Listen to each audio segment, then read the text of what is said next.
යාපනය දිස්ත්‍රික්කයේ මනාප ඡන්ද ප්‍රතිඵලය අප වෙත ලැබී තිබෙනවා. අනුව ඉලංගේ තමිල් අරසු පක්ෂයේ ශිවඥානම් ශ්‍රීතරන් ලබාගෙන ඇති මනාප ඡන්ද සංඛ්‍යාව 72258ක්.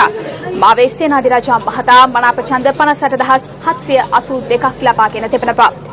එම් සුමන්දිරන් මහතා ලබාගෙන ඇති මනාප ඡන්ද සංඛ්‍යාව 58043ක්. ධර්මලිංගන් සිද්ධාර්ථන් මහතා ලබා ඇති ඡන්ද සංඛ්‍යාව 53741ක්. ශ්‍රී සර්වන භවන් මහතා ලබා ඇති මනාප ඡන්ද සංඛ්‍යාව 43719ක්.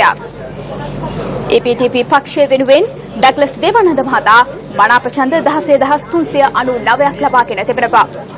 එක්සත් ජාතික පක්ෂය නියෝජනය කරමින් විජයකලා මහේශ්වරන් මහත්මිය මනාප ඡන්ද 13071ක් ලබාගෙන තිබෙනවා.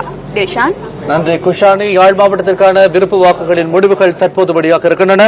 யாழ் மாவட்டத்தில் வெற்றி பெற்ற இலங்கை தமிழரசு கட்சி சார்பாக 5 முறை பாராளுமன்றத்துக்கு தெரிவாக இருக்கின்றார்கள். இலங்கை தமிழரசு கட்சியின் சார்பில் 72258 விருப்பு வாக்குகளை பெற்று சிவஞானம் ஸ்ரீதரன் முதலாம் இடத்தை பிடித்திருக்கிறார். அதேபோன்று இலங்கை தமிழரசு கட்சியின் தலைவரான மாவை சேனாதிராஜா 58782 வாக்குகளை பெற்று அந்த கட்சியின் விருப்பு வாக்குகளின் பட்டியலில் 2ஆம் இடத்தில் இருக்கிறார்.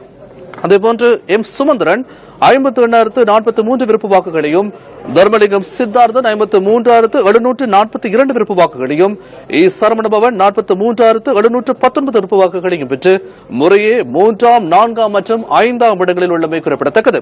இதேவேளை ஈழ மக்கள் ஜனநாயக முன்னணியின் செயலாளர் நாயகம் டக்ளஸ் தேவானந்தா 16399 விருப்பு வாக்குகளை பெற்று இம்முறையும் பாராளுமன்றத்துக்கு தெரிவாக இருக்கின்றார்.